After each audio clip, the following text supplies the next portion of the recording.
Good morning, students. So today we are going to start a new chapter, synthetic fibers and plastics. बच्चों, मुझे ये chapter को पढ़ाते हुए 5 साल हो गए हैं और हर साल जब भी मैं चैप्टर पढ़ाता हूँ, जब भी मैं चैप्टर स्टार्ट करता हूँ, तो एक चीज़ बहुत कॉमन होती है और वो ये है।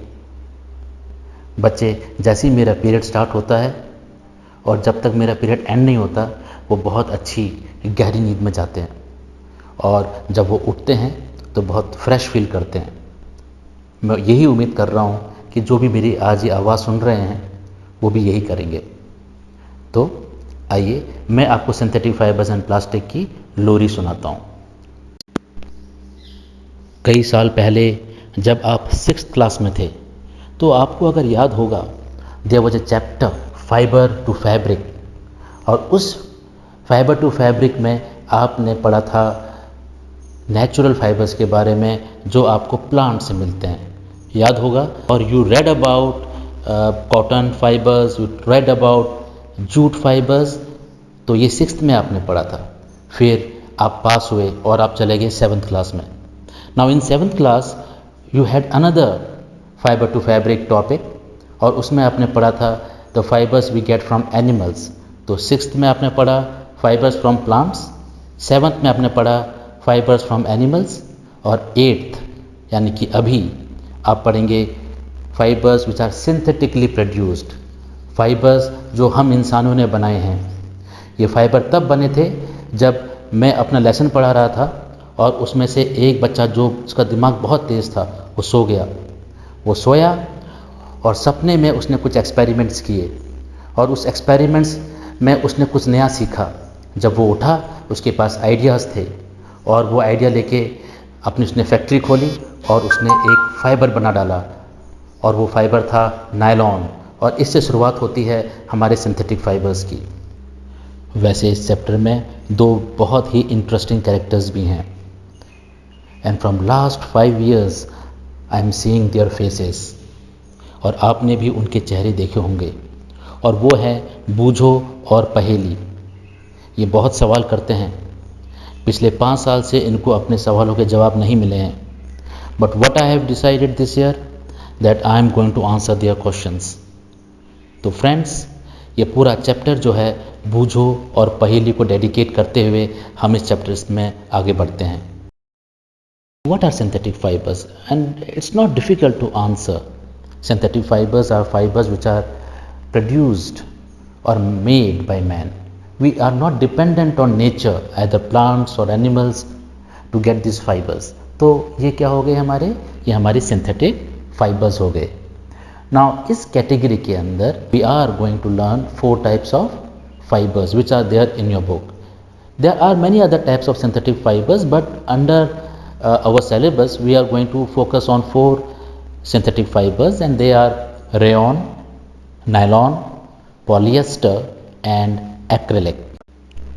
Before we start learning about these 4 types of synthetic fibers, there are 2 important words which we need to understand, because that lays the foundation of synthetic fibers and plastics, and those are the 2 mers, polymer monomer और monomer polymer. So what are monomers and polymers? इसको आप एक analogy से समझ सकते हैं। For example, आपने एक मोतियों की माला देखी होगी। नाउ कंसिडर ईच मोती, ठीक है, एक एक मोती को आपने लिया, उसको धागे से उसमें उन मोतियों को बांध दिया। नाउ ये जो हर एक मोती है, you consider it as monomer, 1 single unit. जो माला है वो कैसे बनी है? वो बहुत सारे मोतियों को जोड़ के बनी है और उसमें हर सिंगल मोती जो है एक यूनिट है, right? So that single unit can be considered as a monomer. और जो माला है उसको हम क्या बोलेंगे? पॉलीमर। बहुत सारी मोतियों से बन के वो माला बनती है। तो what is the difference between a monomer and a polymer? Monomer is 1 single unit and polymer is a chain of that single unit. Now ये तो एनालॉजी मैं ड्रॉ की है आपको समझाने के लिए, लेकिन अगर आप केमिस्ट्री में देखें, केमिस्ट्री में ये ऐसे नहीं होता है कि मैंने धागों से केमिकल सब्सटेंसेस को जोड़ दिया, क्योंकि वो इतने छोटे होते हैं कि you cannot even see them. So now how do you define monomer and polymer with respect to chemistry? तो उसको आप ऐसे समझिए कि जैसे कि फॉर एग्जांपल ग्लूकोज है। ग्लूकोज एक केमिकल सब्सटेंस है जिसका फॉर्मूला C6H12O6 होता है। नाउ अगर मैंने इस ग्लूकोज को लिया और मैंने कुछ केमिकल रिएक्शंस करा के बहुत सारे ग्लूकोज को आपस में जोड़ दिया, राइट? बेसिकली केमिस्ट्री में एटम्स और मॉलिक्यूल्स कंबाइन होते हैं थ्रू केमिकल रिएक्शंस। तो मैंने कुछ ऐसे रिएक्शंस कराए जिससे कि ये ग्लूकोज जो हैं आपस में जुड़ गए। तो और ऐसे जुड़े कि सब रिपीटिंग यूनिट्स हैं, ग्लूकोज के बाद दूसरा ग्लूकोज, फिर उसके बगल में दूसरा glucose, right? So I get a chain of glucose. तो जो चेन बनती है ग्लूकोज की वो हो जाएगी पॉलीमर। तो एक लंबी सी चेन बनती है ये। So how do you define a monomer and a polymer in terms of the chemistry? You will say monomer is one single chemical unit. And what is a polymer? Polymer is a chain of a repeating chemical unit. For example, cellulose. Cellulose कहाँ मिलेंगे आपको? Cellulose मिलते हैं आपको plants में। तो cellulose क्या है? सेलुलोज एक पॉलीमर है जो आपको प्लांट्स में मिलते हैं। और सेलुलोज कैसे बनता है? Cellulose is made by a monomer called glucose. तो ग्लूकोज को जोड़ के आपका सेलुलोज बनता है, राइट? तो आई थिंक मेरे हिसाब से आपको एक आइडिया लग गया होगा कि मोनोमर और पॉलीमर्स क्या होते हैं। नाउ नेचर में तो बहुत जगह आपको पॉलीमर्स मिलेंगे। फॉर एग्जांपल मैंने एक एग्जांपल आपको दिया सेलुलोज।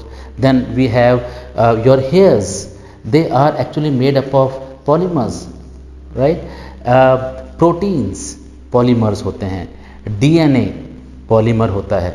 So हमारी नेचर में we got so many examples of polymers. In fact nature में जहाँ भी आपको फाइबर दिखेगा, whether it is a silk, whether it is your cellulose or cotton, they are all polymers.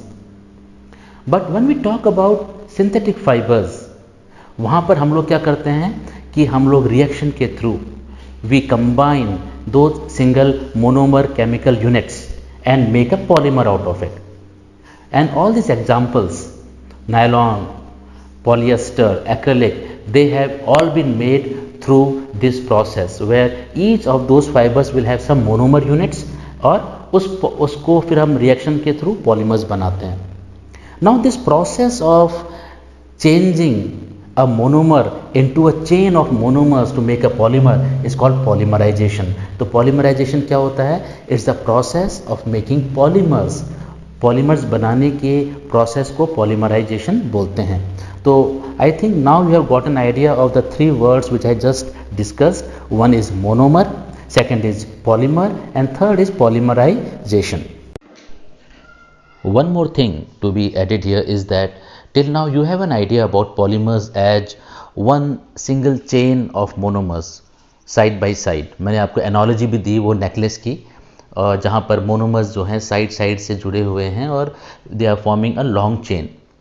लेकिन ये चीज़ दिमाग में रखिए कि पॉलीमर्स सिर्फ लीनियर ही नहीं होते हैं।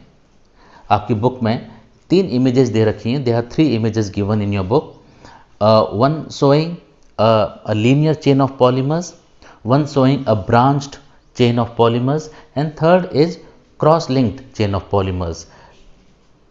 आप जैसे ये इमेज यहाँ पे देख रहे हैं, तो यहाँ पर मोनोमर्स जो हैं क्रॉस लिंक में आपस में भी जुड़े रहते हैं।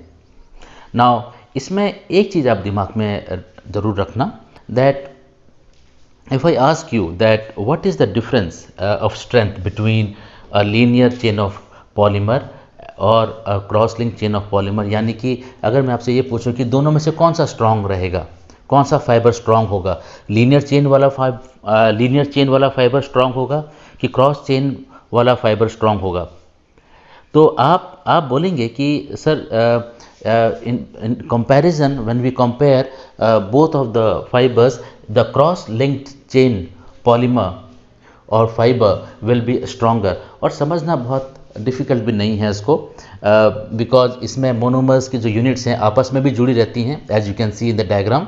Therefore cross link polymers are stronger than the linear chain polymers. इसको दिमाग में रखना अपने, और बाद में as you go into higher classes you will learn more about it.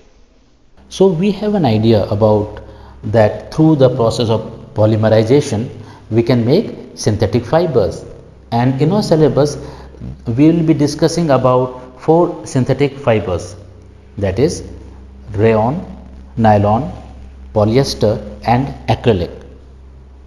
Now आपके चैप्टर्स में इनके बारे में ज़्यादा डिटेल्स में नहीं बताया गया है. We will be just talking about the properties of these fibers, and then we'll be talking about the advantages and the disadvantages of using synthetic fibers, क्योंकि इन्हीं synthetic fibers से हम कपड़े बनाते हैं, और इन कपड़ों में जो एक नेचुरल फाइबर के कंपैरिजन में क्या फ़ायदे हैं और क्या नुकसान हैं, that we are going to discuss. Right? So basically again we will be talking about 4 synthetic fibers. We will be talking about their properties, and in the end we will be talking about the advantages and disadvantages of using this fiber to make fabric. Or as far as I can consider myself lucky that most of you should have an idea about the difference between a fiber and a fabric. आपको clear होना चाहिए कि एक fibre क्या होता है, एक यान क्या होता है, और एक फैब्रिक क्या होता है। पर हो सकता है कुछ बच्चों को पता ना हो, और मैं उन प्यारे बच्चों के लिए जस्ट एक रिवीजन कर दूं कि fibre is the single thread like structure, और उस फाइबर को जब आप स्पिन करते हो यू गेट यान, और यान से आप उसको जब वीव करते हो, आइदर वीविंग और knitting, you get the fabric. और जो कपड़ा होता है उसको आप फैब्रिक बोलते हो। उस कपड़े को आप टेलर के पास ले जाते हो और उससे आप अपनी शर्ट्स और अलग अलग आप अपने ड्रेसेस सिलते हो। तो fibre, from fibre we get yarn, and from yarn we get fabric. That should be clear to everyone. Okay friends, now you can come out of your deep sleep. I hope even in your deep sleep you might have learned about synthetic fibers and plastics, which was an introduction which I gave today. And I hope after you wake up you will have some questions and doubts which you are always welcome to ask in my class. In our next class we are going to learn about the 4 different types of synthetic fibers. Till then, bye and take care.